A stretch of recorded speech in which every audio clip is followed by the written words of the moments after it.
Hello chess fans, this is Rick from Chess to Impress with Game 2 of the 2018 World Championship match between Carlsen and Caruana, played on Saturday, November 10th.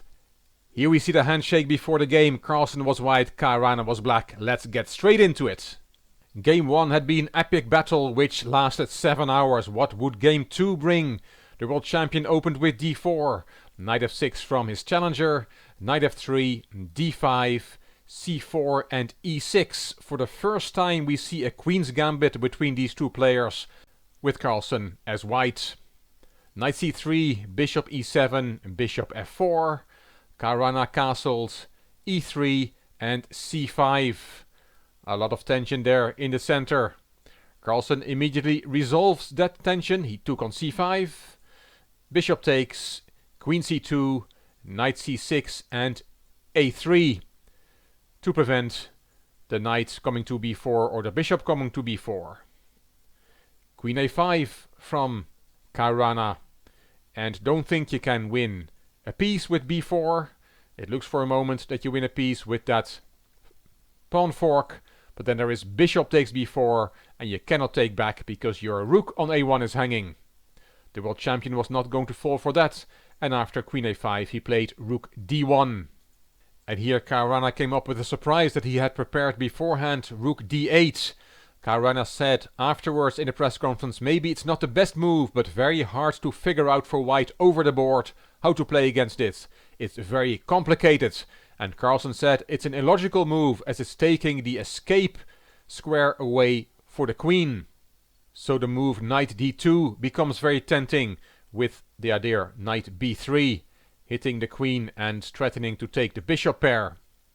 But Carlsen said I could not figure it out and played something else that looked like it would give me a small edge. Carlsen also explained that instead of rook d8 that rook e8 and bishop e7 are the normal moves here that he had expected. And he was unpleasantly surprised with rook d8. b4 still does not win a piece because of knight takes b4, a takes b4, bishop takes b4, and this knight is pinned and is now attacked twice, only defended once. You can defend it again with bishop e5, a variation that Grandmaster Polgar showed. Then knight e4 is very strong, hitting the knight for the third time. Rook c1 defends it for the third time, but then f6, kicking the bishop, and black will win back the piece and will be much better. So Carlsen decided not to play knight d2. He came up in the end with bishop e2 after a 16-minute think. Knight e4 played instantly from Caruana, showing that he was still in his preparation. Carlsen castled, unpinning this knight. Caruana took the knight, b takes, and h6, an important move to prevent white playing knight g5, harassing black's king. Black cannot win the pawn on a3 instead, because after rook a1 he loses his queen, and taking with the bishop on a3, then there's also rook a1, and this is good for white. It's too greedy to take that pawn. h6 is the right move here, and Caruana played it.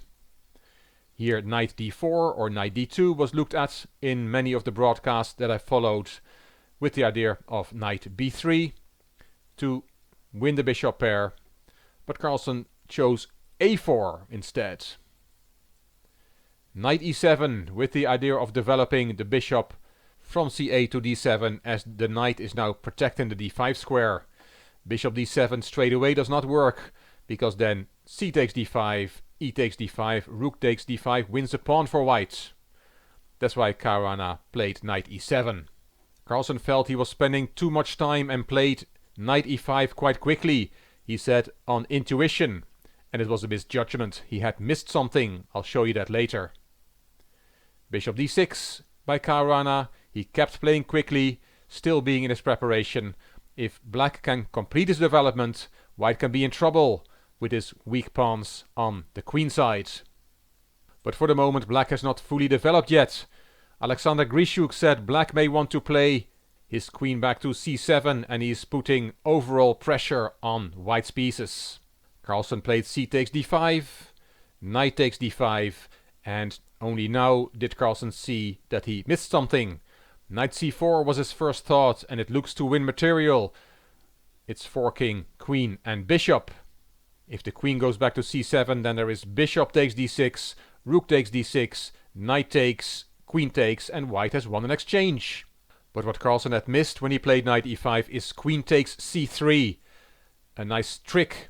White's queen is unprotected, so you have to take on c3, knight takes, rook takes d6, but then black has knight takes e2 check, and if we count the pieces, then black is a pawn up.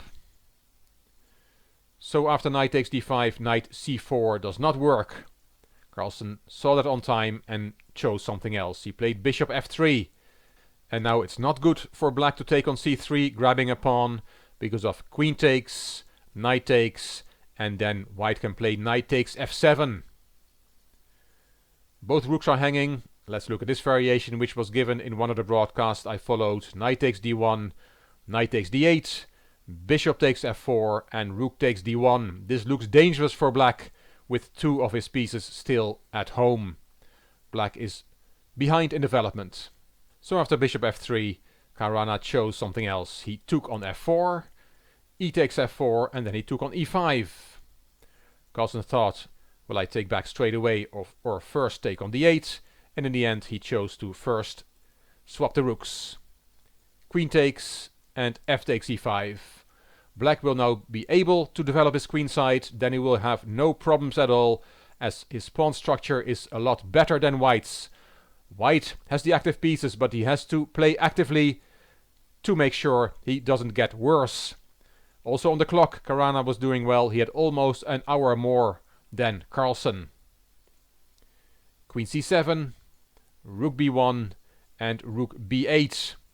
Caruana does not go for the pawn on e5, because then there is queen d2, a variation shown by Judith Polgar, threatening queen d8. And if black plays queen c7, then there is rook d1, and white has a lot of activity, and black still has these two undeveloped pieces. So grabbing that pawn on e5 was not the best idea. So rook b8 was played by Caruana, queen d3, bishop d7, finally developing that piece, a5, and don't think you can take that pawn, because your bishop is hanging. So after a5, Caruana played the logical bishop c6, vis-a-vis with that beautiful bishop on f3.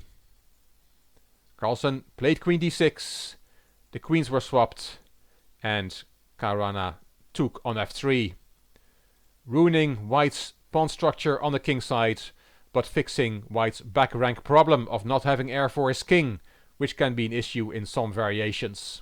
Carlsen correctly judged that he would be able to hold this position, even though black is better. King f8.